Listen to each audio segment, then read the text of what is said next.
ইবনে মাজা কিতাবের নাম 1853 নম্বর হাদিসের বর্ণনা। লাম্মা কদিমা মুআযুম মিনাশ শাম সাজাদা লিন-নবী সাল্লাল্লাহু আলাইহি ওয়াসাল্লাম। নবীজির একজন সাহাবী মুআজ রাদিয়াল্লাহু তাআলা আনহু শাম দেশ থেকে আসলেন। আসার পর নবীজিকে সিজদা দিয়ে বসছে। নাউজুবিল্লাহ। فقال رسول الله صلى الله عليه وسلم ما هذا يا معاذ। নবীজি বললেন, মুআজ তুমি এটা কি করলা? মুআজ ইবনে জাবাল জবাব দেয়, ইয়া রাসূলুল্লাহ আতাইতু শাম, আমি শাম দেশে গেলাম। ফাওয়াফাকতুহুম ইয়াসজুদুনা লিআসাকিফাতিহিম ওয়া বাতারিকাতিহিম। শাম দেশে যাওয়ার পর আমি দেখলাম তারা তাদের ধর্মীয় নেতা এবং রাজনৈতিক নেতাদেরকে সিজদা দেয়। ফাওয়াদিতু ফি নাফসি আন নাফআলা যাকা বিকা ইয়া রাসূলুল্লাহ। আমি যখন তাদেরকে দেখলাম তারা তাদের ধর্মীয় নেতা রাজনৈতিক নেতাদেরকে সিজদা দেয়, আমিও মনে মনে নিয়ত করে ফেললাম আমি আপনাকে সিজদা দিব। নাউজুবিল্লাহ। তারা সিজদা দিতে পারলে আমি কেন পারবো না? তাই আমি সামদেশ থেকে এসে আপনাকে সিজদা দিলাম। فقال رسول الله صلى الله عليه وسلم فلا تفعلوا। নবীজি বললেন, মুআজ এটা কশিনকালেও কখনো করবা না। আল্লাহ রাসূল সাল্লাল্লাহু আলাইহি সাল্লাম আল্লাহর পরে যিনি শ্রেষ্ঠ তিনি বলে দিলেন, মুআজ তুমি এই জাতীয় কাজ কখনো করবা না। তাহলে বলেন, পৃথিবীর সবচাইতে শ্রেষ্ঠ যিনি তাকে যদি সেজদা দেওয়া হারাম হয়, অন্য কাউকে সেজদা দেওয়া কি? আল্লাহ ছাড়া অন্য কাউকে সেজদা দেওয়া কি? শিরক। বলেন কি? আবু দাউদ শরীফের 2140 নম্বর হাদিসের বর্ণনা। রাসূলুল্লাহ সাল্লাল্লাহু আলাইহি সাল্লামের একজন সাহাবীর নাম কাইস ইবনে সাদ রাদিয়াল্লাহু তাআলা عن قيس بن سعد رضي الله تعالى عنه قال أتيت الحيرة। قيس ابن سعد বলেন, আমি কুফার হীরা নগরীতে গেলাম। فرأيتهم يسجدون لمرزبان لهم। সেখানে গিয়ে দেখলাম তারা তাদের নেতাকে সিজদা দেয়। নাউজুবিল্লাহ। فقلت ورسول الله أحق أن يسجد له। আমি যখন দেখলাম ওই দেশের মানুষগুলা মানুষকে সিজদা দেয়, আমি মনে মনে বললাম মানুষ যদি সিজদা পাওয়ার যোগ্য হয়, আল্লাহর রাসূল সিজদা পাওয়ার সবচেয়ে বেশি যোগ্য। কোন মানুষ যদি সিজদা পাওয়ার যোগ্য হয় কখনো, তো সবচেয়ে বেশি যোগ্য হবে রাসূল সাল্লাল্লাহু আলাইহি সাল্লাম। ফাতাইতুন নবী সাল্লাল্লাহু আলাইহি ওয়াসাল্লাম। আমি আল্লাহ রাসূলের কাছে আসলাম। আসার পর আল্লাহ রাসূলকে বললাম, ইয়া রাসূলুল্লাহ আমি কুফা নগরীর হীরা প্রদেশে গেলাম। সেখানে গিয়ে দেখলাম মানুষ তাদের নেতাকে সিজদা দেয়। তাই আমি মনে মনে ভাবলাম সিজদা পাওয়ার সবচেয়ে বেশি যোগ্য আপনি। فأنت يا رسول الله أحق أن نسجد لك। يا رسول الله সিজদা পাওয়ার সবচেয়ে যোগ্য আপনি, তাই আমি আপনাকে সিজদা দিতে চাই। নবীজি বললেন, কাইস আরাআইতা লাউ মারারতা বিকবরি। আমি যদি আমার কবরের মধ্যে থাকি, তুমি যদি আমার কবরের পাশ দিয়ে যাও, তুমি কি আমার কবরকে সিজদা করবা? নবীজি কিন্তু কবরে না, কোথায় তো করো? নবীজি বললেন, তুমি যদি আমার কবরের পাশ দিয়ে যাও, তুমি কি আমার কবরকে সিজদা করবা? কাইস ইবনে সাদ জবাব দিলেন, লা ইয়া রাসূলুল্লাহ আমি আপনার কবরকে সিজদা করতাম না। নবীজি বললেন, যেমনি ভাবে আমার কবরকে সিজদা দেওয়া হারাম শিরিক, তেমনি ভাবে আমাকেও সিজদা দেওয়া শিরিক হারাম। এই হাদিসের মাধ্যমে বুঝতে পারলাম দুনিয়ার সবচাইতে শ্রেষ্ঠ, এই জগতেও যিনি শ্রেষ্ঠ, পরের জগতেও যিনি শ্রেষ্ঠ, তাকে সিজদা দেওয়া হারাম। আবার দুনিয়ার সবচাইতে শ্রেষ্ঠ কবরটাকেও সেজদা দেওয়া হারাম। অতএব দুনিয়ার অন্য কোন পীর ফকির তাকে সেজদা দেওয়া হারাম, তার মাজার কবরকেও সেজদা দেওয়া হারাম। তাহলে কোন মানুষকে বা মানুষের কবরকে সেজদা দেওয়া যাবে না, এটা হারাম, শিরিক। আব্দুল্লাহ ইবনে ওমর বলেন সবচেয়ে বড় বড় অপরাধ 9টা। 1 নাম্বার আল্লাহর সাথে শিরিক করা। এজন্য আমার আপনার জন্য সবচেয়ে বড় চ্যালেঞ্জের বিষয় হলো ঈমান নিয়ে কবরে যাওয়া। ঈমান নিয়ে কবরে যাওয়া। আল্লাহর কাছে খুব বেশি দোয়া করবেন যেন ঈমানের উপর আমরা অটল থাকতে পারি, আল্লাহ তৌফিক দান করেন। তিরমিজি শরীফের 2260 নম্বর হাদিসের বর্ণনা, ক্বালা রাসূলুল্লাহ সাল্লাল্লাহু আলাইহি ওয়াসাল্লাম, নবীজি বলেন, ইয়াতি আলান নাসি জামান, এমন একটা সময় আসবে, আস-সাবিরু ফীহি আলা দীনিহি কাল কাবিজি আলাল জাম, এমন একটা সময় আমার উম্মতের উপর আসবে যে সময় আমার উম্মত ঈমানের উপর ধৈর্য ধারণ করে থাকাটা তত কষ্টকর হবে জ্বলন্ত আগুন হাতের মধ্যে রাখা যত কষ্টকর। এই সময়টা কি আসবে না চলে এসেছে? আল্লাহ আমাদের সকলকে ঈমান নিয়ে বেঁচে থাকার তৌফিক দান করেন, ঈমান নিয়ে মরার তৌফিক দান করেন। মুসলিম শরীফের হাদিস, বাবু বয়ানি আদাদি শুআবিল ঈমান নামক অধ্যায় ইমাম মুসলিম রহমতুল্লাহি আলাইহি একটা হাদিস আনছেন।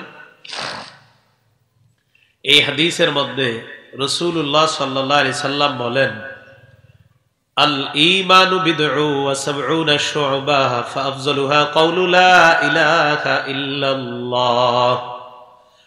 নবীজি বলেন ঈমানের 70টি শাখা, সবচাইতে শ্রেষ্ঠ শাখা হলো লা ইলাহা ইল্লাল্লাহ। বলেন তো ঈমানের সবচাইতে শ্রেষ্ঠ শাখার নাম কি? ওয়া আদনাহা ইমাতাতুল আযা আনিত তরিক, সবচাইতে নিম্ন শাখা হলো রাস্তা থেকে কষ্টদায়ক বস্তু সরায়া দেওয়া। বুখারীর 652 নম্বর হাদিসে নবীজি বলেন, বাইনামা রাজুলুন ইয়ামশি বিতরিকিন ওয়াজাদা গুসনা শাওকিন আলাত তরিক, আমার কোন উম্মত রাস্তা দিয়ে হেঁটে যায়, যাওয়ার সময় রাস্তার মধ্যে কাঁটা পেয়ে যায়, কাঁটা যুক্ত কোন ডাল পায়, কাঁটা যুক্ত সেই ডাল পাওয়ার পর ফাআখারা, ওই ডালটি যদি রাস্তা থেকে সরিয়ে দেয়, শাকারাল্লাহু লাহু ওয়া গফারা লা, ওই মুহূর্তে ওই বান্দার উপর আল্লাহ খুশি হয়ে তার আগের জিন্দেগীর সব গুনাহগুলো মাফ করে দেয়। এটা ঈমানের সবচেয়ে নিম্ন শাখা। তাহলে শ্রেষ্ঠ শাখা লা ইলাহা ইল্লাল্লাহ। তাহলে শিরিক মুক্ত ঈমান নিয়ে যেন বাঁচতে পারি, শিরিক মুক্ত ঈমান নিয়ে যেন কবরে যেতে পারি, আল্লাহ তৌফিক দান করেন। সূরা আনআমের 82 নম্বর আয়াতে আল্লাহ বলেন, আল্লাযীনা আমানু ওয়া লাম ইয়ালবিসু ঈমানাহুম বিযুলমিন উলাইকা লাহুমুল আমনু ওয়া হুম মুহতাদুন। আল্লাহ বলেন, যারা ঈমান এনেছে এবং ঈমানের সাথে শিরিককে মিশ্রিত করে নাই, যারা ঈমান এনেছে, ঈমানের সাথে যারা শিরিককে মিশ্রিত করে নাই, আল্লাহ বলেন উলাইকা লাহুমুল আমনু, আমি আল্লাহ ঘোষণা করলাম তাদের জন্য নিরাপত্তা, ওয়া হুম মুহতাদুন, আল্লাহ তাদেরকে হেদায়েত প্রাপ্ত বান্দা বলে ঘোষণা করলেন। ঈমানের সাথে যারা শিরিক মিশাবে না, আল্লাহ বলেন তাদের জন্য নিরাপত্তা, তারাই হেদায়েত প্রাপ্ত। শিরিক মুক্ত ঈমান নিয়ে বাঁচার, শিরিক মুক্ত ঈমান নিয়ে মরার তৌফিক দান করেন। রাসূলুল্লাহ সাল্লাল্লাহু আলাইহি সাল্লাম একটা হাদিস মুসনাদে আহমদের 1 নম্বর খণ্ডে এসেছেন, ক্বালা রাসূলুল্লাহ সাল্লাল্লাহু আলাইহি ওয়াসাল্লাম, নবীজি বলেন, মান ক্বাবিলা মিন্নি আল কালিমাতাল্লাতী ওয়াদাতুহা আলা আম্মি, নবীজি বলেন ওই কালিমা যে গ্রহণ করেছে, আল কালিমাতাল্লাতী আরাসতুহা আলা আম্মি, যেই কালিমাটা আমি আমার চাচা আবু তালেবের সামনে পেশ করেছিলাম, চাচা এই কালিমাটা আপনি গ্রহণ করে নেন। আমার চাচা আবু তালেবের কাছে যে কালিমা আমি পেশ করেছিলাম, ওই কালিমাটা যে গ্রহণ করবে, কি বলতেছে দেখেন, মান ক্বাবিলা মিন্নি আল কালিমাতাল্লাতী আরাসতু আলা আম্মি ফারাদ্দাহা আলাইয়া দুনিয়ার মানুষ তোমরা শুনে নাও, আমি আমার চাচার সামনে যেই কালিমা পেশ করেছিলাম ওই কালিমা আমার চাচা গ্রহণ না করে আমাকে ফিরায় দিছে, গ্রহণ করে নাই। আমি আমার চাচাকে বলেছিলাম, চাচা বলেন লা ইলাহা ইল্লাল্লাহ উহাজ্জু লাকা বিহা, একবার লা ইলাহা ইল্লাল্লাহ বলেন, আমি এই লা ইলাহা ইল্লাল্লাহ বলাটাকে কিয়ামতের ময়দানে আল্লাহর কাছে প্রমাণ হিসাবে পেশ করে আপনার নাজাতের ব্যবস্থা করব। একবার বলেন। তো চাচার সামনে রাখছিলাম, চাচা ফিরিয়ে দিছে আমার। নবীজি বলেন, আমি যেই কালিমা আমার চাচার সামনে রাখলাম আমার চাচা ফিরিয়ে দিছে, ওই কালিমা যদি কোনো উম্মত গ্রহণ করে নেয় ফাহিয়া লাহু নাজাত, এই কালিমা তার জন্য জাহান্নাম থেকে মুক্তির কারণ হয়ে যায়। লা ইলাহা ইল্লাল্লাহ। শিরিক লাগানো যাবে না, ঠিক না? এটার সাথে কোনো শিরিক লাগানো যাবে না। এই জন্য রাসূলুল্লাহ সাল্লাল্লাহু আলাইহি সাল্লাম শিরিক মুক্ত বাকরে যেন আমরা আমাদের ইমানটা তাজা রাখতে পারি, তাই ইমান তাজা রাখতে বলছে আমাদেরকে। ক্বালা রাসূলুল্লাহ সাল্লাল্লাহু আলাইহি ওয়াসাল্লাম, নবীজি বলেন, জাদ্দিদু ঈমানাকুম, তোমরা তোমাদের ঈমান তাজা করতে থাকো। কিলা কাইফা নুজাদ্দিদু ঈমানানা ইয়া রাসূলুল্লাহ, প্রশ্ন করা হলো, ইয়া রাসূলুল্লাহ আমরা আমাদের ঈমান কিভাবে তাজা করব আপনার কাছে জানতে চাই। নবীজি বললেন, আকসিরু মিন কওলি লা ইলাহা ইল্লাল্লাহ, বেশি বেশি লা ইলাহা ইল্লাল্লাহ পড়বা, তাহলে তোমাদের ঈমান প্রতিনিয়ত তাজা হতে থাকবে।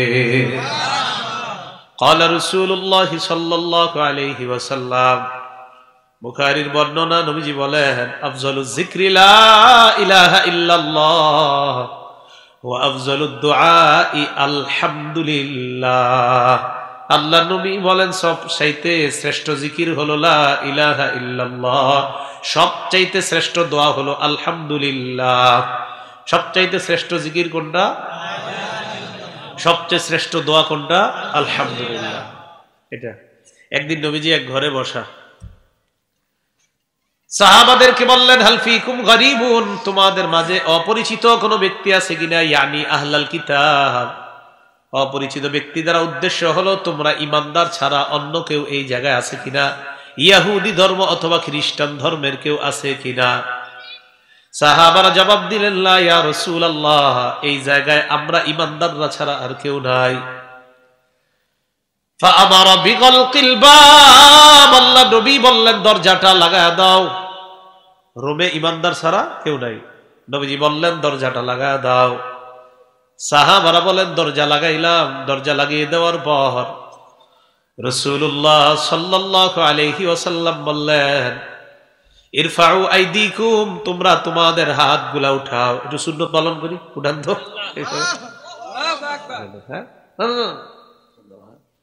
মুরব্বী কষ্ট হবে, এই যে ঠিক আছে।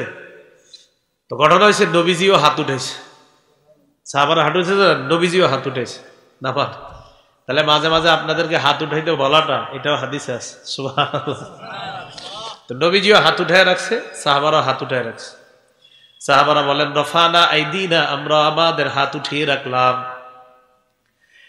ফাওয়াদাআ ইয়াদাহু, আল্লাহ নবী নিজের হাত মুবারক নামাইলেন। নামানোর পর আল্লাহ কি বললেন? আল্লাহুম্মা ইন্নাকা বাআসতানি বিহাযিহিল কালিমা, আল্লাহ আপনি আমাকে এই কালিমাটা দিয়ে পাঠিয়েছেন, লা ইলাহা ইল্লাল্লাহ।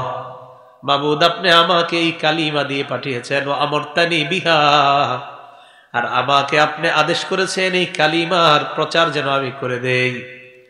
ওয়া'আদতা আলাইহাল জান্নাহ, এবং ওয়াদা করেছেন আল্লাহ এই কালিমার প্রচার যারা করবে তাকে আপনি জান্নাত দান করবেন। সুবহানাল্লাহ। কি বলছে? আপনি আমাকে এই কালিমা দিয়ে পাঠিয়েছেন, এই কালিমা প্রচারের জন্য বলছেন, ওয়া'আদতানি আলাইহাল জান্নাহ, এই কালিমা প্রচার করলে জান্নাত দান করবেন, এমন ওয়াদা আল্লাহ করেছেন। ইন্নাকা লা তুখলিফুল মিআদ, আল্লাহ আপনি তো কখনো ওয়াদা ভঙ্গ করেন না। এই কথা বলার পর নবীজি সাহাবাদেরকে বললেন, ও সাহাবাদের দল, তোমরা ইমানদার ছাড়া যেহেতু এই জায়গায় কেউ নাই, তোমরা সবাই হলো কালিমাওয়ালা। কোন কালিমা? যে কালিমা দিয়ে আল্লাহ আমাকে পাঠাইছে। শোনো তোমরা, কদ গফারাল্লাহু লাকুম, আল্লাহ তোমাদেরকে মাফ করে দিছে। সাহাবাদেরকে যে আল্লাহ মাফ করছেন, এটা কোরআনেও আছে, হাদিসেও আছে। কোরআনে আছে সাহাবাদের প্রতি আল্লাহ সন্তুষ্ট, হাদিসে আছে সাহাবাদেরকে আল্লাহ মাফ করে দিছেন। তাহলে এই সাহাবাদেরকে নিয়ে সমালোচনা করা আমাদের দরকার আছে? যাদেরকে আল্লাহ মাফ করে দিয়েছে ওনাদেরকে নিয়ে কোনো কথা বলা, কোনো সমালোচনা আনা, এটা তো আমাদের দরকারই নেই। আমি আপনি তো আমার আপনার আখিরাত নিয়ে ফিকির করা দরকার। আমরা বড় আজীব জাতি, নিজের আখিরাত নিয়ে ফিকির করার সময় নাই। আমি আর আপনি আমিরে মুয়াবিয়া নিয়ে ফিকির আছে, হযরত আলী ওসমান তাদের খেলাফত নিয়ে আমরা ফিকিরে আছি। আরে ভাই, ওনারা জান্নাতি, ওনাদের প্রতি আল্লাহ সন্তুষ্ট, ওনাদের প্রতি নবী সন্তুষ্ট। আমি আপনি ফিকির করা দরকার আমার আপনার মরণের সাথে সাথে হালাত কি হবে। লা ইলাহা ইল্লাল্লাহ,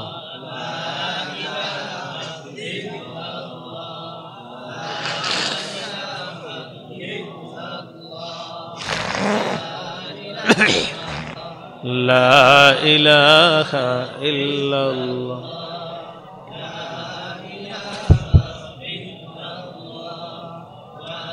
জেনারেটর আছে না? জেনারেটর আছে না?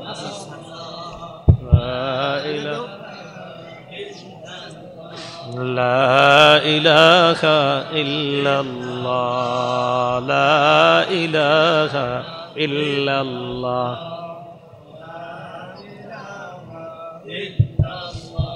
লা ইলাহা ইল্লাল্লাহ।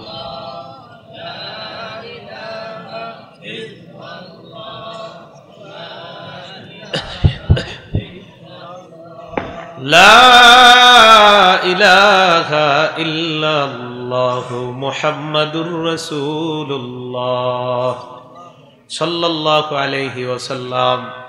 9টা বড় অপরাধের একটা হলো শিরিক করা। তাহলে শিরিক করা যাবে না, শিরিক করলে ঈমান নষ্ট হয়ে যাবে। ঈমান মজবুত রাখতে হবে, ঈমান নিয়ে কবরে যেতে হবে। এগুলো 1 নাম্বার অপরাধ। 2 নাম্বার, ওয়ালা তাউক্কান্না ওয়ালিদাইকা ওয়া ইন আমারাকা আন তাখরুজা মিন আহলিকা ওয়া মালিকা। 2 নাম্বার বড় অপরাধ। অন্য বর্ণনায় আসছে তুমি তোমার মা বাবার নাফরমানি করবা না। তোমার মা বাবা যদি তোমাকে ঘর থেকে বের করে দেয়, সম্পদ থেকে বের করে দেয়। আল আদাবুল মুফরাদে এই অপরাধের সিরিয়ালটা আব্দুল্লাহ ইবনে ওমর বলেছেন 9 নাম্বার, বুকাউল ওয়ালিদাইনি মিনাল উকুক। নাফরমানির কারণে, আমার আপনার খারাপ ব্যবহার করার কারণে যদি মা বাবার চোখ দিয়ে পানি আসে, ভয়ঙ্কর 9টা অপরাধের মধ্যে আব্দুল্লাহ ইবনে ওমর এই অপরাধটাকেও গণ্য করেন। বলেন নাউজুবিল্লাহ। আব্দুল্লাহ ইবনে ওমর সিরিয়ালে এটাকে রাখছে 9 নাম্বার। আর মুআয ইবনে জাবাল রাদিয়াল্লাহু তাআলা মুসনাদ আহমদের 22075 নাম্বার হাদিসের মধ্যে নবীজি ওনারে 10টা ওসিয়ত করছে। এখানে উনি এই বর্ণনাটা অর্থাৎ এই গুনাহটাকে সিরিয়ালে রাখছে 2 নম্বরে। তবে কোরআনের আয়াত দেখলে বোঝা যায় আল্লাহর সাথে শিরিক করার পরেই আল্লাহ মা বাবার গুরুত্ব, কোরআনের বিভিন্ন আয়াতে আল্লাহ মা বাবার কথা দ্বিতীয় স্তরে আনছেন। সূরা বাকারার 83 নম্বর আয়াতে আল্লাহ বলেন, وَإِذْ أَخَذْنَا مِيثَاقَ بَنِي إِسْرَائِيلَ لَا تَعْبُدُونَ إِلَّا اللَّهَ وَبِالْوَالِدَيْنِ إِحْسَانًا। আল্লাহ বলেন, বনি ইসরাইলের কাছ থেকে আমি অঙ্গীকার নিয়েছিলাম তোমরা আল্লাহ ছাড়া কারো ইবাদত করবা না। এই যে 1 নাম্বার। 2 নাম্বার, ওয়াবিল ওয়ালিদাইনি ইহসানা, পিতা মাতার প্রতি সৎ আচরণ করবা। 1 নম্বরে বললেন আল্লাহ ছাড়া কারো ইবাদত করবা না। আল্লাহ ছাড়া কারো ইবাদত করা সবচাইতে বড় অপরাধ।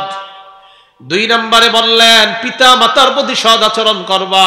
পিতা মাতার প্রতি অসৎ আচরণ করা এটা 2 নম্বর সবচাইতে বড় অপরাধ। কোরআনের আয়াত দ্বারা বোঝা যায়। সূরা বনি ইসরাঈলের 23 নম্বর আয়াতে আল্লাহ বলেন, وَقَضَى رَبُّكَ أَلَّا تَعْبُدُوا إِلَّا إِيَّاهُ وَبِالْوَالِدَيْنِ إِحْسَانًا। আপনার রব ফয়সালা করেছেন আল্লাহ ছাড়া কারো ইবাদত করবা না, এবং পিতা মাতার প্রতি সদ আচরণ করবা। তাহলে 1 নাম্বার আল্লাহর সাথে শিরিক করা, এটা বড় অপরাধ। আর বড় অপরাধের মধ্যে আরেকটা বড় অপরাধ মা বাবার সাথে নাফরমানি করা। আল্লাহ আমাদের সকলকে পিতা মাতার প্রতি অসৎ আচরণ করা থেকে আমাদেরকে বেঁচে থাকার তৌফিক দান করেন। সহিহ বুখারীর 5970 নম্বর হাদিসের বর্ণনা। عن عبد الله بن مسعود رضي الله تعالى عنه قال سألت النبي صلى الله عليه وسلم।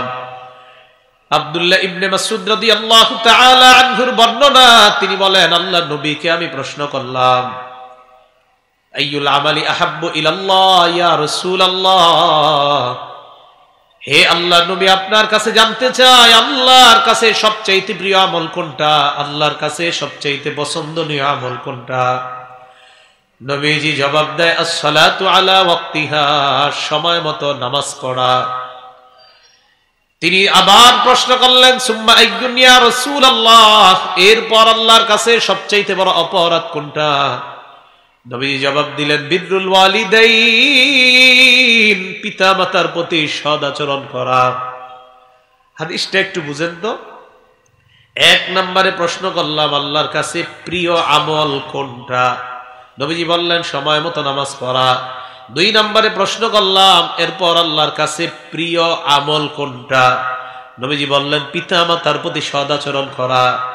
মোবাইলে ফোন করলেন, মাকে বললেন আম্মা আপনি কেমন আছেন, খানা খেয়েছেন কিনা, ওষুধগুলা ঠিক মতো খেয়েছেন কিনা, এই যে একটু কথা বললেন সুন্দরভাবে। আল্লাহ নবী বলেন তোমার এই বলাটা আল্লাহর কাছে সবচাইতে পছন্দনীয় আমল হিসাবে গণ্য হয়ে যায়। কারণ প্রশ্ন হয়েছে কি আমল কোনটা সবচেয়ে বেশি প্রিয়, তার মানে পিতা মাতার প্রতি সদাচরণ করা, ভালো ব্যবহার করাটাই একটা ইবাদত। সুবহানাল্লাহ, পিতা মাতার প্রতি ভালো আচরণ করাটাই ইবাদত একটা।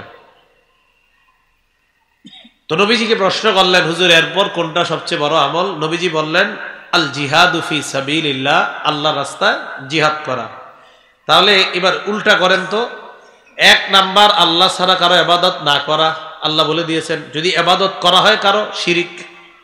2 নম্বরে আল্লাহ বললেন পিতা মাতার প্রতি সদাচরণ করা, যদি অসদাচরণ করা হয় তাহলে এটা নাফরমানি, এটা হয়ে যাবে কবিরা গুনাহ।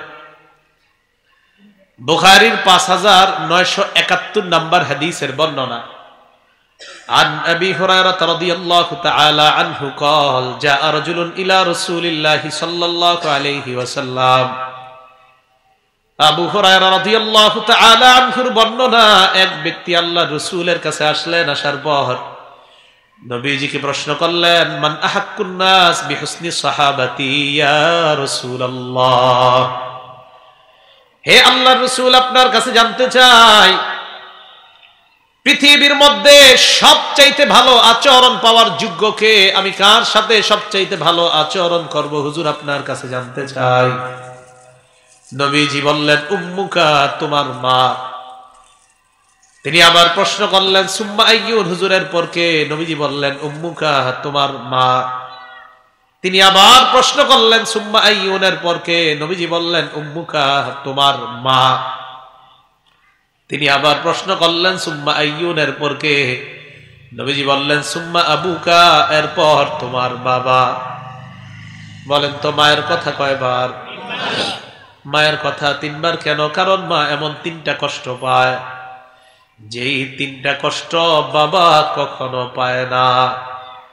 1 নাম্বার হামালাতহু উম্মুহু কুরহা, মা সন্তানকে পেটে ধারণ করার কষ্ট পায়, দুনিয়ার কোন বাবা এই কষ্টটা পায় না।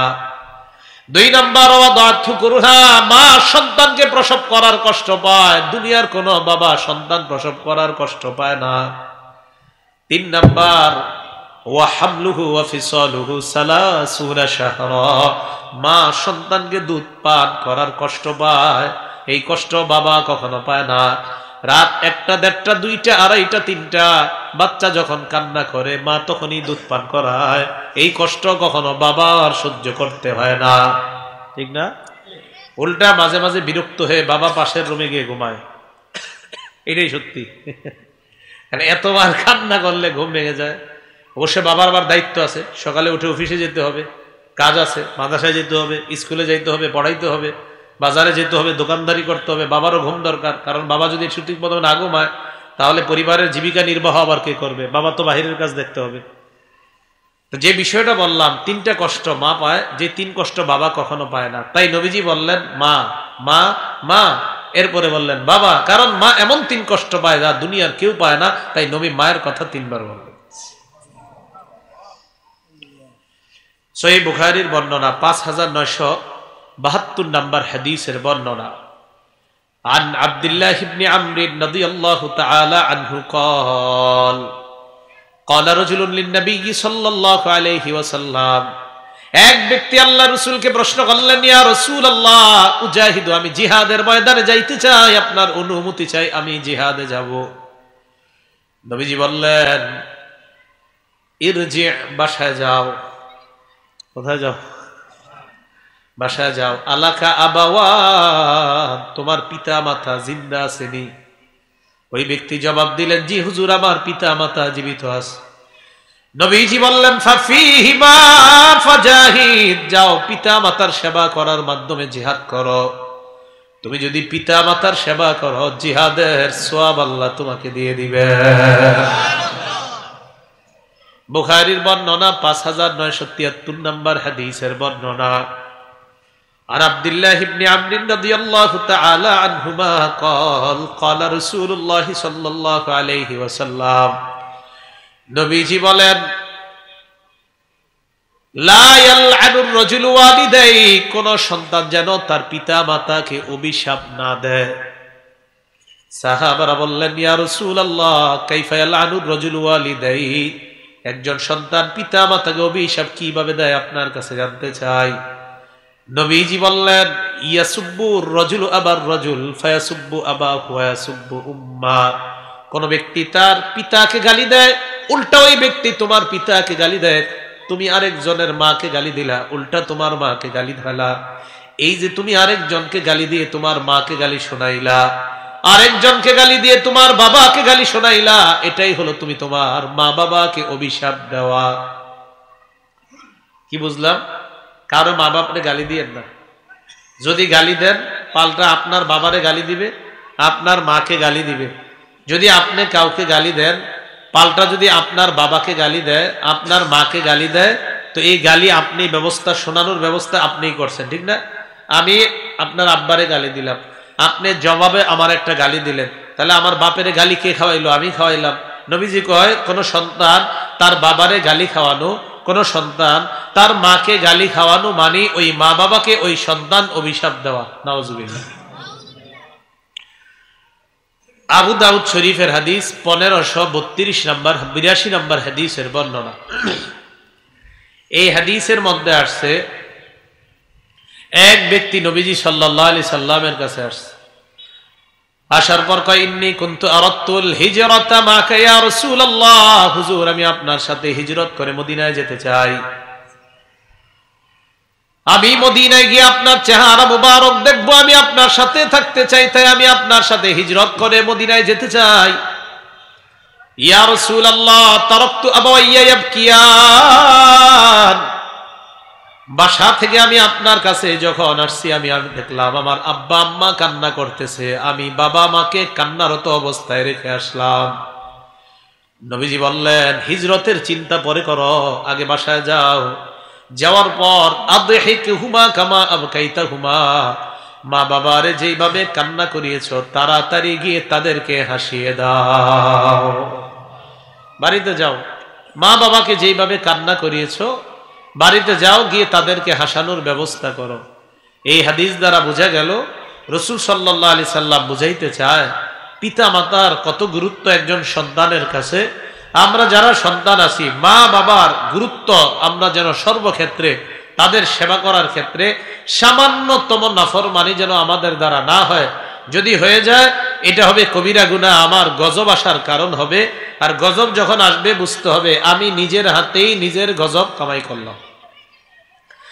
আপনারা এলাকার মানুষ কি করেন? গাছে প্রথম পেয়ারা হয়, গাছে প্রথম পেঁপে ধরে, প্রথম আম ধরে, নারিকেল ধরে, এইগুলা নিয়ে কি করেন? দৌড় দেন। কোথায়? অমুক পিসাবরে দিব, অমুক খানকায় দিব। অথবা অমুক হুজুরে দিব, আমগো মসজিদের ইমাম সাহেবরে দিব। তো আপনার সাথে রাস্তায় আমার দেখা, কেউ কোথায় যান, হুজুর প্রথম পেপে নিয়ে ইমাম সাহেবরে দিতে যাইতেছে। আপনার আব্বা আম্মা আসেনি? জি আছে। আব্বার বয়স কত? 70। আম্মার বয়স কত? 60। আপনার আব্বারে পেঁপে খাওয়াইছেন? জি না। আম্মারে খাওয়াইছেন? না। আপনি আব্বা আম্মারে না খাওয়ায় আগে ওখানে নেন কেন? আগে আব্বা আম্মারে খাওয়ান, পরে ওখানে নেন। মা বাবারে কেন খাওয়াবেন? রসুল বলছেন ফাসাম্মাল জান্নাত, সেখানে জান্নাত। এখানে জান্নাত নিশ্চিত বলে নাই, সেখানে জান্নাত, এটা রসুল বলেছেন। পিতা মাতা এটাকে জান্নাত বলেছেন নবীজি সাল্লাল্লাহু আলাইহি সাল্লাম। তাহলে আগে সেখানে খাওয়ান। আপনার মা বাবা সবচেয়ে বড় পীর, এরা দূর ঘরের মধ্যে শুয়ে আছে, আপনি ওনাদেরকে ক্ষুধার্ত রাইখা কষ্ট দিয়া ওনাদেরকে আপনি না খাওয়ায়া আরেক জায়গায় নিয়ে যাওয়াটা, এটা আপনি কেমন কাজ করলেন? মাথায় রাখতে হবে সব সময়, পিতা মাতা আপনার জান্নাত, তাদের সেবা করবেন, তাদের মাধ্যমে দুনিয়াতে থাকতেই জান্নাত কামাই করার চেষ্টা করবেন। আল্লাহ তৌফিক দান করেন।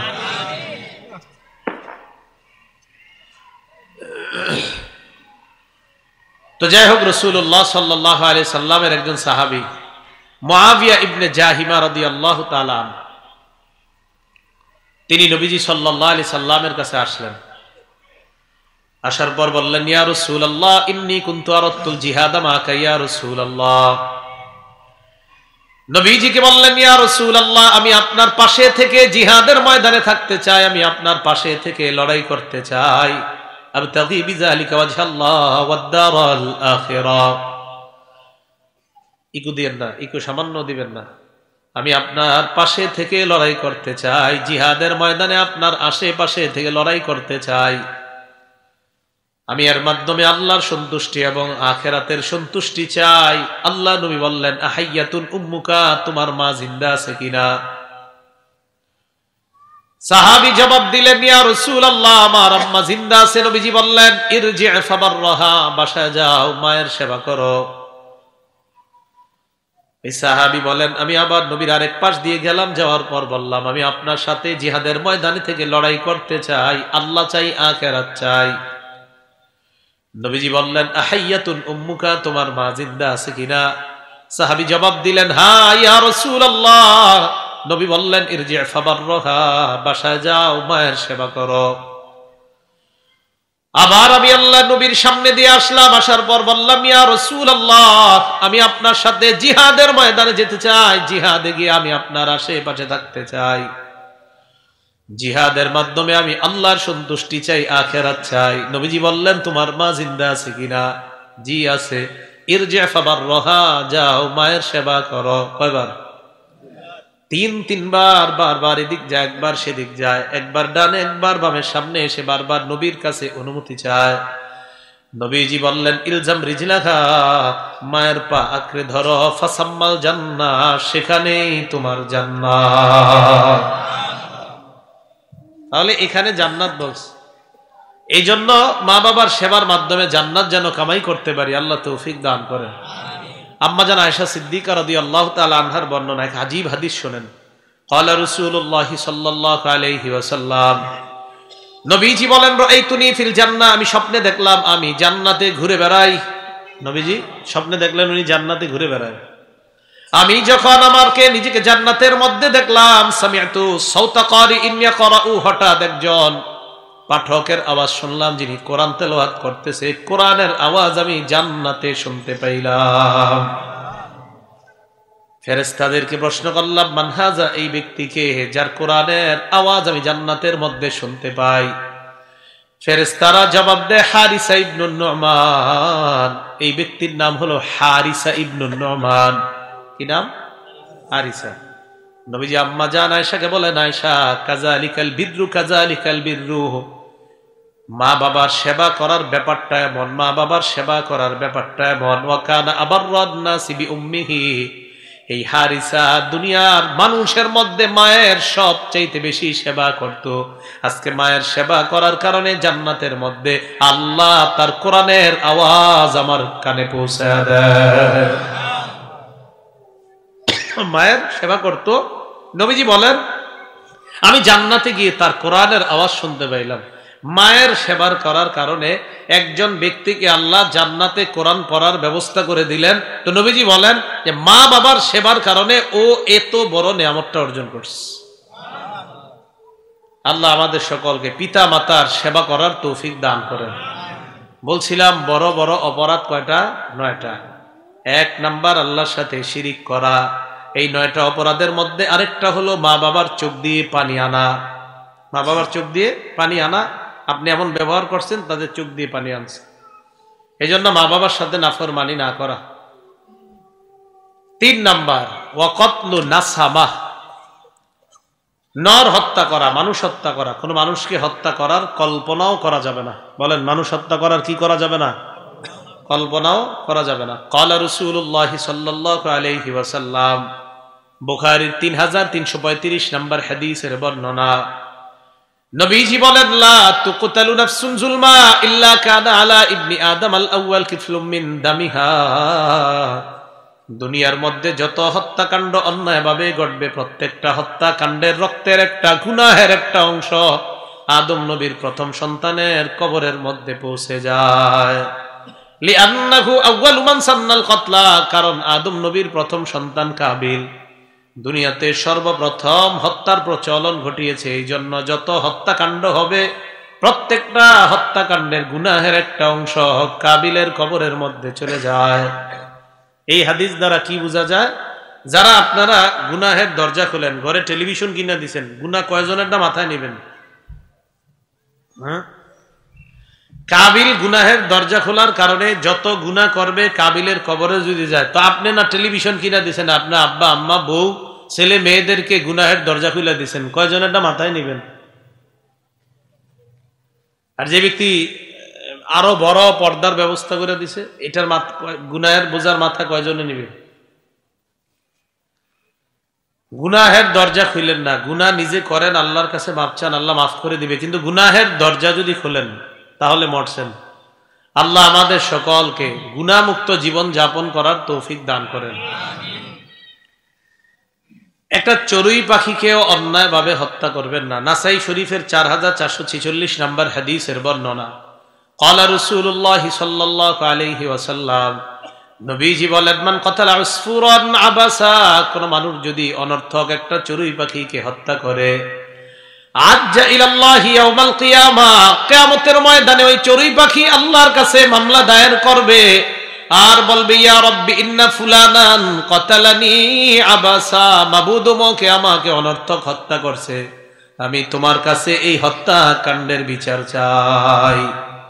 গুলেল দিয়ে একটা চড়ুই পাখি আপনি মেরে ফেললেন, মনে রাখবেন, আপনি যদি বালেগ অবস্থায় এই গুলেল দিয়ে চড়ুই পাখি হত্যা করেন, কিয়ামতের ময়দানে চড়ুই পাখি আপনার বিরুদ্ধে মামলা দায়ের করবে। তাহলে কোন মানুষকে হত্যা করা যাবে না, অনর্থক কোন প্রাণীকে হত্যা করা যাবে না। 4 নাম্বার ওয়াকসফুল মুহসানাত, সতী সাদী নারীর উপর মিথ্যা অপবাদ দেওয়া যাবে না। 5 নাম্বার আকলুর রিবা, সুদ খাওয়া যাবে না। কি? সুদ খাওয়া, এটা বড় অপরাধ, ভয়ঙ্কর অপরাধ। 6 নাম্বার আকলু মালিল ইয়াতীম, এতিমের সম্পদ অন্যায়ভাবে ভক্ষণ করা, এটাও সবচেয়ে বড় অপরাধের একটা। আপনার ভাই মারা গেছে, আপনার ভাতিজা ভাতিজি আছে, আপনি টেনশনে আছেন কিভাবে কলমের খোঁচা দিয়ে ভাইয়ের সম্পত্তিটা নিজের নামে করে নিবেন, এই চিন্তায় আপনি সারাদিন থাকেন। ক্বালা রাসূলুল্লাহ সাল্লাল্লাহু আলাইহি ওয়াসাল্লাম, নবীজি বলেন, মান ইকতাতা শিবরাম মিনাল আরদি যুলমা, কোন ব্যক্তি যদি অন্য কোন ব্যক্তির 1 বিঘত পরিমাণ সম্পদ লুণ্ঠন করে, বলেন কয় বিঘত? 1 বিঘত পরিমাণ সম্পদ, আরেকজনের সম্পদ আপনি যদি আপনার নিজের নামে করে নেন, মাত্র 1 বিঘত, তাওয়াকাহুল্লাহু ইয়্যাহা ইয়াউমাল কিয়ামা মিন 7 আরদিনা, কিয়ামতের ময়দানে তার গলার মধ্যে আল্লাহ 7 স্তরের জমিন ঝুলায় দিবেন। কয় স্তরের জমিন ঝুলায় দিবেন? 7 স্তরের জমিন আল্লাহ তার গলার মধ্যে ঝুলিয়ে দিবেন। তো কোনো এতিমের সম্পদ যদি আপনি অন্যায়ভাবে নেন, তো এতিমের সম্পদ যদি আপনি পেটে ঢুকান, এটা আপনি পেটের মধ্যে আগুন ঢুকাইলেন। আল্লাহ বলেন, ইন্নাল্লাযীনা ইয়াকুলুনা আমওয়ালাল ইয়াতামা যুলমা ইন্নামা ইয়াকুলুনা ফি বুতুনিহিম নারা, যারা এতিমের সম্পদ অন্যায় ভাবে পেটের মধ্যে ঢুকায়, আল্লাহ বলেন তারা পেটের মধ্যে আগুন ঢুকায়, ওয়াসায়াসলাউনা সাঈরা, মরণের পর তারা প্রজ্বলিত আগুনের মধ্যে প্রবেশ করবে, নাউজুবিল্লাহ। তাহলে অপরাধ নাম্বার 6 হলো এতিমের সম্পদ ভক্ষণ করা। 7 নাম্বার ওয়া ইলহাদুন ফিল মসজিদ, মসজিদের মধ্যে বিদ্রোহ করা। মসজিদে কি করা? মসজিদের মধ্যে বিদ্রোহ করা। 8 নাম্বার আল্লাযী ইস্তাসখিরু, ধর্ম নিয়ে উপহাস করা। তাহলে 7 নাম্বার মসজিদে ধর্মদ্রোহী কাজ করা। 8 নাম্বার মসজিদের মধ্যে, শুধু মসজিদের মধ্যে না, মসজিদে এবং মসজিদের বাহিরে ধর্ম নিয়ে উপহাস করা। তাহলে 1 নাম্বার আল্লাহর সাথে শিরিক করা। 2 নাম্বার বলেছিলাম মা বাবার সাথে নাফরমানি করা, পিতা মাতার সাথে নাফরমানি করা, মানে তাদের চোখ দিয়ে পানি আনা। 3 নাম্বার কসফুল মুহসানাত, সতী সাদী নারীর উপর মিথ্যা অপবাদ দেওয়া। 4 নাম্বার অন্যায় ভাবে কাউকে হত্যা করা। 5 নাম্বার সুদ খাওয়া। 6 নাম্বার এতিমের সম্পদ অন্যায় ভাবে ভক্ষণ করা। 7 নাম্বার মসজিদের মধ্যে ধর্মদ্রোহী কাজ করা। 8 নাম্বার ধর্ম নিয়ে উপহাস করা। এ হলো কয়টা বলেন তো? 8টা। তো কিছু কিছু জায়গায় আছে আপনার 9 নাম্বার, আরেকটা হলো জাদু করা। বলেন কি করা? জাদু, সিহর। কোন একটা মেয়েরে আপনি বিয়ে করতে পারেন নাই, বিয়ে না করতে পারার কারণে এই মেয়ের পুরা গোষ্ঠীটারে আপনি শেষ করে দেন কুফরি কালাম জাদু কইরা। এটা অন্যায়। এই সেহের করা যাবে না, জাদু করা যাবে না। এক মেয়ের পছন্দ হয়েছে আর আপনার কাছে বিয়ে দেয় নাই, বা আপনি পছন্দ করতেন মেয়েটারে বিয়ে করতে পারেন নাই। তো সাধারণত আমাদের সমাজে অনেকেই কাজটা করে। কি করে? একটা সুন্দরী মেয়ে হয়তো তার প্রেম টেম করছে, হয়তো বা কিছু একটা হয়েছে আর কি, যাই হোক, তারপরে আর বিয়ে করতে পারে নাই, না কইরা এখন কুফরি কালাম কইরা এই মেয়ের জিন্দিগি, মেয়ের স্বামীর জিন্দিগি, যেই জায়গায় বিয়ে হয়েছে এদেরকেও মা বাবার জীবনটা জাদুর মাধ্যমে, কুফরি কালামের মাধ্যমে নষ্ট করে দিচ্ছে। সমাজে, এই সমাজে আছে কিনা জানি না, বাকি আমাদের দেশে অনেক আছে এরকম। আল্লাহ আমাদের সকলকে এই অপরাধগুলা থেকে বেঁচে থাকার তৌফিক দান করেন। মুআজ ইবনে জাবাল রাদিয়াল্লাহু তাআলা আনহুকে নবীজি 10টা উপদেশ দিয়েছেন। বলেন কয়টা? যে কথাটা মুসনাদে আহমদের 22,075 নাম্বার হাদিসের মধ্যে নবীজি বলেছেন। মুআজ ইবনে জাবাল বলেন, আওসানি রাসূলুল্লাহ সাল্লাল্লাহু আলাইহি ওয়াসাল্লাম, নবীজি আমাকে ওসিয়ত করেছেন বিআশরি কালিমাত, 10টা বিষয় উপদেশ দিয়েছেন। 1 নাম্বার, লা তুশরিক বিল্লাহি শাইআ ওয়া ইন কুতিলতা ওয়া হুররিকতা। অনুবাদটা শুনেন, তোমাকে যদি জ্বালিয়ে দেওয়া হয়, তোমাকে যদি পুড়িয়ে দেওয়া হয়, তোমাকে যদি হত্যা করা হয়, এরপরেও তুমি আল্লাহর সাথে শিরিক করবা না। আগের বর্ণনায় শুধু শিরিকের কথা জানলাম, এই বর্ণনায় জানলাম আমাকে যদি জ্বালিয়ে দেওয়া হয়, পুড়িয়ে দেওয়া হয়, হত্যা করা হয়, এরপরেও আল্লাহর সাথে শিরিক করা যাবে না। 2 নাম্বার, ওয়ালা তাউক্কান্না ওয়ালিদাইক ওয়া ইন আমারাকা আন তাখরুজা মিন আহলিকা ওয়া মালিক। তোমার মা বাবা যদি তোমাকে পরিবার থেকে এবং সম্পদ থেকে ত্যায্য করে দেয়, মা বাবার নাফরমানি করবা না। 3 নাম্বার, ওয়ালা তাতরুকান্না সালাতান মাকতুবাতান মুতাআম্মিদা। 1 ওয়াক্ত ফরজ নামাজ ইচ্ছাকৃতভাবে ছেড়ে দিবা না। 1 ওয়াক্ত ফজর না ফরজ? ফরজ। 1 ওয়াক্ত ফরজ নামাজ ইচ্ছাকৃত, মানে ফজর কেন বললাম? ফজর তো ছাড়েনি। 1 ওয়াক্ত ফরজ নামাজ ইচ্ছাকৃতভাবে ছেড়ে দিও না। তাহলে ফজর ফরজ কিনা? ফজর নামাজটা ফরজ কিনা? জোহর ফরজ কিনা? আসর ফরজ কিনা? মাগরিব ফরজ, এশা ফরজ, 1 ওয়াক্ত ফরজ। নবীজি বলেন, ফাইন্না মান তারাকা সালাতান মাকতুবাতান মুতাআম্মিদা। 1 ওয়াক্ত ফরজ নামাজ যদি কেউ ইচ্ছাকৃতভাবে ছেড়ে দেয়, ফাকাদ বারিআত মিনহু জিম্মাতুল্লাহ, তার উপর থেকে আল্লাহর দায়িত্ব উঠে যায়। বান্দা, তোর যা মন চায় তুই তা কর, আমি আল্লাহ তোর দায়িত্ব নিব না। 1 ওয়াক্ত ফরজ নামাজ, ফরজ নামাজ ছেড়ে না। কি বলছে দেখছেন? কত ভয়ঙ্কর ধমক। 1 ওয়াক্ত ফরজ ছেড়ে দিচ্ছে, আল্লাহ দায়িত্ব উঠায় না, যা তোর যা মন চায় কর, আমি তোর দায়িত্ব নিব না। ইচ্ছাকৃত 1 ওয়াক্ত ফরজ নামাজ ছেড়েন না। 4 নাম্বার, ওয়ালা তাশরাবান্না খামরা, মদ পান করবা না। এই মদ দ্বারা উদ্দেশ্য মাদক যত আছে, ইয়াবা, বাবা, গাঁজা, নেশা যা আছে সব পান করবা না।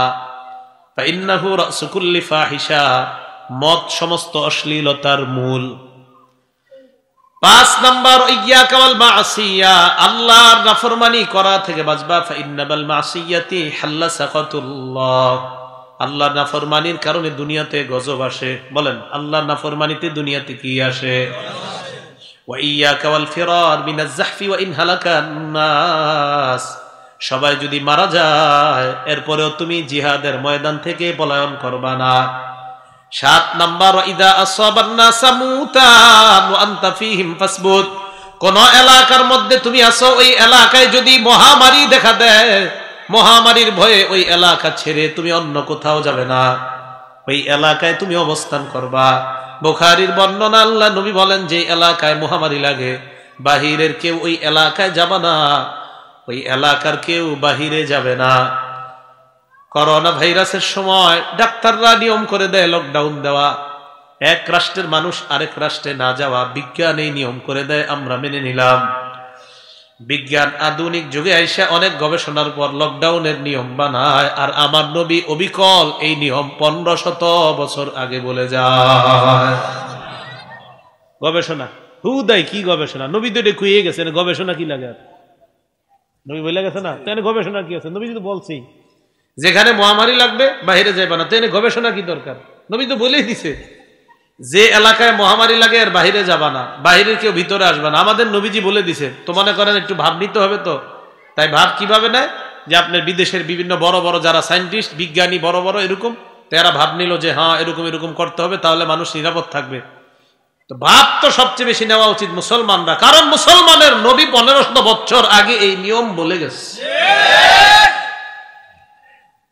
এই নিয়ম আমাদের ধার করতে হবে কেন? নবীজি বলেই গেছেন। 8 নাম্বার, আনফিকালা তাওলিকা মিন আহলিকা। 8 নাম্বার, মনোযোগ দিয়ে শোনেন, নবীজি বলেন পরিবারের অভিভাবক তোমরা যারা আছো, পরিবারের উপর সামর্থ্য অনুযায়ী খরচ করবা। 10,000 টাকা আপনার বেতন, এই সামর্থ্য অনুযায়ী আপনার সন্তান আদি আপনার বিবি তাদের পিছনে খরচ করা। যদি আপনার চিন্তায় আসে এই মাসে 12,000 খরচ করব, বাকি 2,000 কি সুদে আনবেন? হ্যাঁ, নবীজি বললেন সামর্থ্য অনুযায়ী খরচ করবা। এই জন্য সন্তান যারা আছেন, আপনি আপনার বাবার কাছ থেকেও সামর্থ্য অনুযায়ী মোবাইলটা চাইবেন। বেটার বেতন 10,000, মোবাইল চাইছে 25,000 টাকা দামের, বাকি 15,000 উনি কোত্থেকে আনবে? 9 নাম্বার, ওয়ালা তারফান হুমা সাকা আদাবা। পরিবারের উপর থেকে শাসনের লাঠি উঠায় নিবা না। শাসনের লাঠি কাকে বলা হয়? মা বোনরা যারা আছে তাদের মধ্যে যেন স্বামীর ব্যাপারে এই অনুভূতি তৈরি হয়, আমার স্বামী আমাকে হালাল কাজে কখনো বাধা দিবে না, তবে হারাম কাজ করলে আমার স্বামী আমাকে সামান্যতম ছাড় দিবে না। এটা হলো শাসনের লাঠি। সন্তান যারা আছে, ছেলে মেয়ে যারা আছে, ফজরের নামাজের সময় যেন কম্বলের নিচে থাইকা ছেলে মেয়েদের মধ্যে এই অনুভূতি থাকে, সাবধান, ফজর নামাজ যদি না পড়ি, যতই শীত হোক, ফজরের নামাজের পর আম্মার কাছ থেকে নাস্তাও পাওয়া যাবে না, আব্বার লাঠি থেকেও বাঁচা যাবে না। এটা হলো শাসনের লাঠি। ওয়ালা তারফানহুম আসাকা আদাবা। নবীজি বলেন পরিবারের উপর থেকে শাসনের লাঠি উঠায় নিবা না। 10 নাম্বার, আখিফুম ফিল্লাহি আযজা ওয়া জাল। পরিবারকে সদা সর্বদা আল্লাহর ভয় দেখাও। পরিবারকে সদা সর্বদা আল্লাহর ভয় দেখাও। তাহলে বলেন তো, মা বাবার সাথে নাফরমানির কাজটা আমাদের সমাজে হচ্ছে কিনা? আমাদেরই বাংলাদেশে মুসলমান নাম পরিচয় অনেক মুসলমানরা শিরিকে লিপ্ত আছে কিনা? আমাদের দেশে অনেক মুসলমান, নাগরপুর আছে কিনা জানি না, অনেক মুসলমানরা ইচ্ছাকৃত নামাজ ছেড়ে দেয়, আছে না এরকম? এদিকে হয়তো নাই, আচ্ছা থাকলে দইছি। তো যাই হোক, ইচ্ছাকৃত ভাবে নামাজ ছেড়ে দেওয়ার অপরাধগুলা আমাদের মাঝে হচ্ছে। রাসূল সাল্লাল্লাহু আলাইহি সাল্লাম বললেন, যখন তোমাদের মাঝে অপরাধ প্রবণতা বেড়ে যাবে, তখন একের পর এক গজব আসতে থাকবে, একের পর এক গজব আসতে থাকবে। কেমন? ক্বালা রাসূলুল্লাহ সাল্লাল্লাহু আলাইহি ওয়াসাল্লাম, নবীজি বলেন, ইন্না বাইনা ইয়াদাইস সাআতি ফিতানান কাকিতাইল লাইলিল মুসলিম। অন্ধকার রাতের টুকরার মতো একের পর এক গজব তোমাদের সামনে আসতে থাকবে। ইউসবিহুর রাজুলু ফিহা মুমিনা। কোন মানুষকে তোমরা সকালবেলা মনে করবা লোকটা ঈমানদার, ওয়া ইউমসি কাফিরা, এই লোকটাই বিকালবেলা বেঈমান হয়ে যাবে, তোমাদের জানাও নাই। নবীজি বলেন সকালবেলা কোন ব্যক্তি ঈমানদার থাকবে, বিকালবেলা বেঈমান হয়ে যাবে। ওয়া ইউমসি মুমিনা ইউসবিহু কাফিরা, বিকালবেলা দেখবা একটা লোক ঈমানদার, সকালবেলা লোকটা বেঈমান হয়ে যাবে। কেন? এমন এমন কথা বলবে যে কথার কারণে তার ইমান থাকবে না। যেমন আপনি বললেন, আলেমরা বলল নাগরপুরের যে ভাই ওই কাজগুলা কইরেন না, এটা করা হারাম, আপনি পাল্টা জবাব দিলেন হ্যাঁ আপনারা কইলি হারাম হইব। কি বললেন আপনারা? অথচ এটা হারাম। হারাম রে যদি বলেন আপনারা কইলে হারাম হবো না, এটা হারাম না। হারাম রে যদি হারাম না বলেন, শেষ গেছে। আপনারা বললে হারাম হবে মানে হারাম, এটা হুজুর ওলামায়ে কেরাম বললেন ভাই সুদ খাওয়া হারাম, এত হারাম হারাম করেন না তো, আমরা কি কম বুঝি? হারাম, শেষ গেছে। রাসূল সাল্লাল্লাহু আলাইহি সাল্লাম বলেন সকালবেলা ইমানদার থাকবে, বিকাল বেলা বেঈমান হয়ে যাবে। আমাদের সমাজে কি হুজুররা যখন খুতবার দিন, বিশেষ করে সুদের ওয়াজ করে যেদিন ওলামায়ে কেরাম, এরপরে কিছু লোক আছে এলাকার, আপনি কি আর ওয়াজ খুঁজে পান না? এটা ছাড়া আসেনি সুদের ওয়াজ ছাড়া কি হুজুর আর খুঁজে পান না? মানে হ্যাঁ বল, আপনি পাল্টা বইলা দিবেন, আপনি কি সুদটা ছাড়তে পারেন না? আলেমরা যদি এগুলা বলে যে সুদ ছাড়া ওয়াজ পান না, আপনি বলবেন আপনি সুদ ছাড়া দিলে তো আর ওয়াজই লাগে না। এগুলা যেগুলা কয় এগুলো সুদ খায়, শিওর সুদ খায়। তো রাসূল সাল্লাল্লাহু আলাইহি সাল্লাম বললেন সকালে ইমানদার থাকবে। এটা কথা সারা জীবন মনে রাখবেন। আমি আস্তে ধীরে কথাটা বলি। হালালকে সব সময় হালাল জানবেন, হারামকে হারাম হিসাবে। হইতে পারে আপনি এখন সুদি কারবারে আছেন বা কিছু হারাম করতেছেন, বাকি জানেন না আসলে এটা হারাম, এটা আমি ঠিক করতেছি না, কিন্তু এই কথা ভুলেও বললেন না হ্যাঁ এটা কি হারাম নাকি, না হারাম রে হারাম বললেন। আশা করা যায় যে আল্লাহ ফিরে আনবে, কিন্তু হারাম যদি হারামেই না মানেন, সর্বনাশ। ওই অবস্থায় মরণ হলে অবস্থা খারাপ। মাথায় রাখবেন, হারাম যেটা স্পষ্ট হারাম, এই হারামকে যদি আপনি হালাল বলেন, স্পষ্ট হালালকে যদি হারাম বলেন, আপনার ঈমান থাকবে না। আল্লাহ হালাল করছেন, এটাকে আপনি হারাম বলছেন। আল্লাহ হারাম করছেন, এটাকে আপনি হালাল বলছেন। তো যে কথাটা বলতে চাইলাম, আমাদের সমাজে কি এই যে মুখে বইলা ফেলে হ্যাঁ খালি আপনারা এটা বললে হবে, এরকম লোক আছে কিনা? এগুলা কইরেন না। গুনাহ যারা করেন মাইনেন যে এটা গুনাহ। আবার বলছি, গুনাহ যারা করেন এটা মাইনেন, হ্যাঁ আমি গুনাহ করতেছি, আল্লাহ আমারে ফিরাও। অনেক মানুষ আছে দেখবেন নামাজ পড়ে না, কিন্তু এই বেটার ভিতরে একটা ভয় আছে যে নামাজ পড়ি না, এটা তো ঠিক করতেছি না, হুজুর পড়বো ইনশাল্লাহ, আগামীকাল থেকে ধরবো। আর কিছু লোক আছে যদি নামাজের দাওয়াত দেন বলবে আচ্ছা নামাজ পড়ে কে কি করে লাইছে, তাহলে তো সর্বনাশ হয়ে গেল। কথাগুলা পরিবর্তন করেন। একটা হলো আপনি নামাজ পড়েন না, আল্লাহ আমারে তৌফিক দেন, মাবুদ আমি নামাজ পড়বো, বাকি স্বীকার করেন যে নামাজ না পড়াটা অন্যায়, গুনাহ। আলেমরা দাওয়াত দিলে বলেন কি হুজুর জি পড়বো কালকে থেকে, পরশু থেকে। আর আরেক দল হলো নামাজের দাওয়াত দিলে বলেন কি যে মানুষের দেখায় কি মসজিদে গিয়ে নামাজ পড়বো, হ্যাঁ মসজিদেও পড়ে না, কোনো জায়গায় পড়ে না। কি কয় মানুষরে মসজিদে গিয়ে নামাজ কি মানুষের দেখায় পড়বো, এরকম কত আজিব আজিব যুক্তি দিবে আপনারে। তো যে বিষয়টা বললাম, বলেন যারা গুনাহ আমাদের দ্বারা হয়ে যায় গুনাহ, তাহলে গুনাহকে গুনাহ মানবো, বুঝি এটা মনে থাকবে তো? গুনাহকে গুনাহ মাইনেন যে হ্যাঁ এটা তো আমার গুনাহ, হুজুর সুদ খাওয়াটা গুনাহ, ঘুষ খাওয়াটা গুনাহ, নামাজ ছেড়ে দেওয়াটা আসলেই গুনাহ। গুনাহকে গুনাহ মাইনেন, আশাবাদী আল্লাহ ফিরে আনবে। কিন্তু তেরামি করেন না যে না এটা গুনাহ না, আপনি গুনাহ করতেছেন কোন যে এটা গুনাহই না, এটা বললেন না। আল্লাহ বুঝার তৌফিক দান করেন। গুনাহ যে মানুষ গুনাহ মনে করবে না এমন একটা যুগ আসবে। দেখেন নবীজি কি বলে, বুখারী শরীফের 5590 নাম্বার হাদিস। ক্বালা রাসূলুল্লাহ সাল্লাল্লাহু আলাইহি ওয়াসাল্লাম, নবীজি বলেন লা ইয়াকুনান্না মিন উম্মতি আকওয়াম, আমার উম্মতের মধ্যে এমন একদল মানুষের আবির্ভাব ঘটবে, ইস্তাহিল্লুনাল হিররা ওয়াল হারিরা, যারা জিনাকে হালাল মনে করবে। দেখছেন এই যে নবীজি বলে দিয়েছে, কয় জিনা করা দোষের এটা দূরের কথা, আল্লাহ নবী কয় একদল মানুষ জিনাকেই হালাল মনে করবে। ওয়াল হারিরা, রেশমের পোশাক পুরুষের জন্য হারাম, নবীজি বলেন একদল পুরুষ রেশমের পোশাককে হালাল মনে করবে। ওয়াল খামরা, মদ পান করা হারাম, একদল মানুষ মদকে হালাল মনে করবে। ওয়াল মাআজিফা, ঢোল তবলা বাদ্যযন্ত্র হারাম, একদল মানুষ বুখারী মুসলিম শরীফের হাদিস দিয়া বলবে ঢোল তবলা বাদ্যযন্ত্র হালাল। কোন কিতাবের কানাকা? হ্যাঁ বুখারী মুসলিম মেশকাত সব কিতাবের দলিল দিয়ে বলবে বাদ্যযন্ত্র হালাল। অথচ নবী বুখারীর হাদিসে বলছে বাদ্যযন্ত্র হারাম, বুখারীর হাদিসে বলছে। তা আপনারা বুখারী পড়ছেন, বুখারীর হাদিসেই তো আছে বাদ্যযন্ত্র হারাম। তো নবীজি সাল্লাল্লাহু আলাইহি ওয়াসাল্লাম বলেন একদল মানুষ আসবে যারা বলবে বাদ্যযন্ত্র হালাল।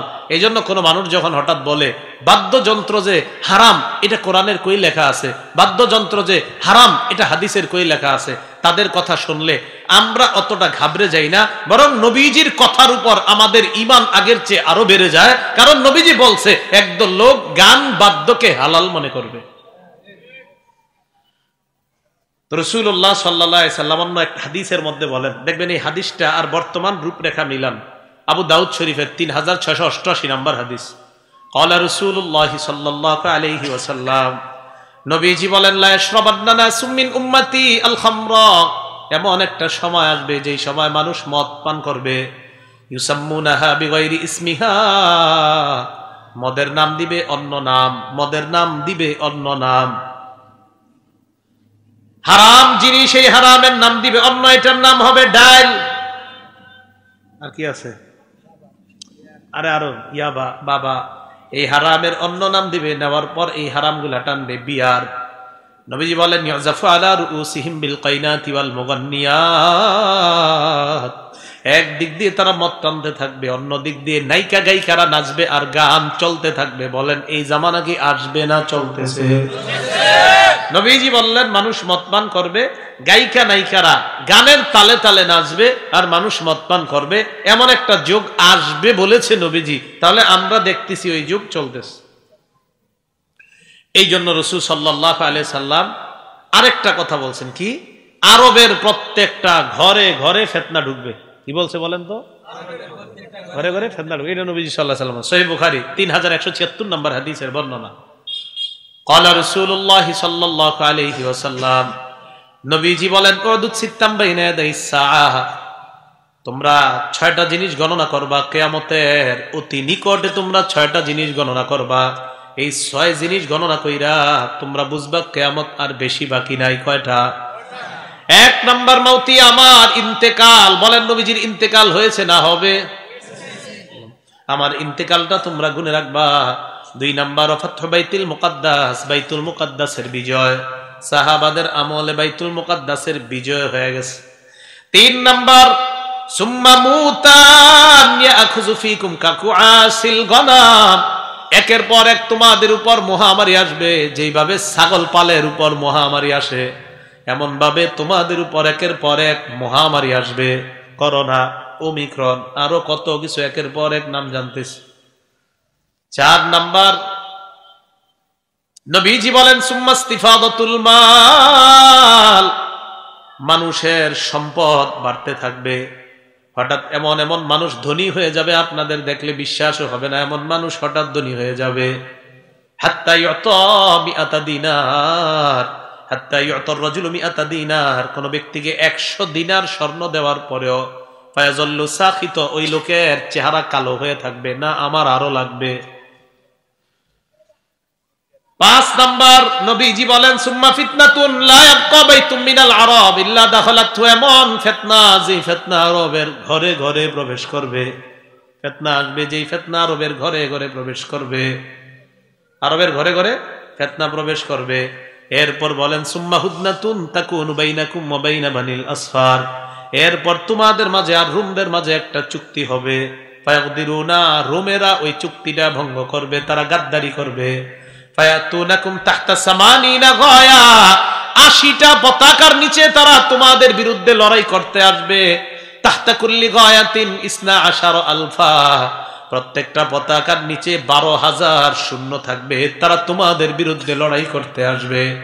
তো আল্লাহ নবী এই 6টার মধ্যে একটা বললেন, ফিতনা আরবের ঘরে ঘরে ঢুকে যাবে। আলেমদের থেকে ব্যাখ্যা জেনে নিবেন, ওলামাদের কাছে গিয়ে জানতে চাইবেন, হুজুর আরবদের ঘরে ঘরে ফিতনা ঢুকবে না ঢুকে গেছে জানতে চাই। সব পালন হচ্ছে এখন, হেলোইন, সিনেমা, আরো যা যা, গানের কনসার্ট, গান সব হচ্ছে। নবীজি বলছেন এমন ঘর বাকি থাকবে না যে ফিতনা ঢুকবে না, ঘরে ঘরে ফিতনা ঢুকে যাবে। তো রাসূল সাল্লাল্লাহু আলাইহি সাল্লাম বললেন, তখন ওই মুহূর্তে তোমাদের কি করণীয়? নাসাই শরীফের 4191 নাম্বার হাদিসে। এবার ভালো করে এই জায়গাটা শুনেন, যে এখন এই যে একের পর এক ফিতনা আসতেছে, আমার আপনার করণীয় তো আছে একটা। এই করণীয়টা কি? এই হাদিসে নবী জানায় দিয়েছে। নবীজি বলেন একের পর এক ফিতনা যখন তোমাদের কাছে আসবে, ওই সময় তোমরা যারা ঈমানদার, তোমাদের করণীয় হলো ফালতাতি মানিয়াতুহু ওয়া হুয়া ইউমিনু বিল্লাহি ওয়াল ইয়াউমিল আখির। নবীজি বলেন হতে পারে গজবের মধ্যে তোমার মরণ হয়ে যেতে পারে, ফিতনার মধ্যে তোমার মরণ হতে পারে। করোনায় কত আল্লাহওয়ালা ভালো মানুষরা মারা গেছে কিনা? নবীজি বলেন এই যে গজবের সময় যদি তোমার মরণ হয়ে যায়, মরণটা যেন এমন অবস্থায় হয় তুমি আল্লাহরে বিশ্বাস করো, রসুলকে বিশ্বাস করো, আর আখিরাত বিশ্বাস করো, এমন অবস্থায় যেন জনগণ তোমাকে কবরের মধ্যে পাঠায়। ওই অবস্থায় যখন তুমি যাইবা, নবীজি হাদিসের মধ্যে বলেন জাহান্নাম থেকে মুক্তি যদি পেতে চাও আর জান্নাতে যদি যেতে চাও, তাহলে আল্লাহর প্রতি বিশ্বাস, রসুলের প্রতি বিশ্বাস, আখিরাতের বিশ্বাস নিয়ে গজবের সময় যদি তুমি কবরে আসো, তাহলে তুমি নিরাপত্তা লাভ করলা। গজব আসবে চারদিক থেকে, ফিতনা আসবে, আপনি মারা যেতে পারেন। যদি আপনার বিশ্বাস থাকে আল্লাহ, রসুল, আখিরাত, আর আল্লাহ মানি ব্যাখ্যা দিছি কিন্তু প্রথমে, মানে শিরিক মুক্ত ঈমান। শিরিক মুক্ত ঈমান, একটু শিরিক করা যাবে না, এই বিশ্বাস যে শিরিক মুক্ত ঈমান, রসুল সাল্লাল্লাহু আলাইহি সাল্লাম আল্লাহ রসুল, এই বিশ্বাস আর আখিরাতের বিশ্বাস নিয়ে যদি যেতে পারেন, নবীজি কয় যুহজিহা আনিন নার ওয়া উদখিলাল জান্নাহ, সে জাহান্নাম থেকে দূরে থাকবে এবং তাকে জান্নাতে প্রবেশ করানো হবে। তাহলে অপরাধ প্রবণতা আমাদের বাড়তেছে, প্রথম কথা। অপরাধের কারণে গজব আসতেছে, দ্বিতীয় কথা। তৃতীয় কথা, গজব তো আসতেই থাকবে হুজুর, তো করণীয় কি? করণীয় হলো হাজারো গজবের মাঝে ঈমান ঠিক রাখা। আবার বলছি, অপরাধ বাড়তেছে, 2 অপরাধের কারণে প্রচুর গজব আসতেছে, 3 হাজারো গজবের মাঝে ঈমান নিয়ে বেঁচে থাকা, ঈমান নিয়ে মৃত্যুবরণ করা, এটা হলো আমাদের করণীয়। আল্লাহ পাক রব্বুল আলামিন আমাদের সকলকে যে কথাগুলা শুনলাম, বললাম, শিরিক মুক্ত ঈমান নিয়ে যেন আল্লাহর কাছে যেতে পারি, আল্লাহ তৌফিক দান করেন।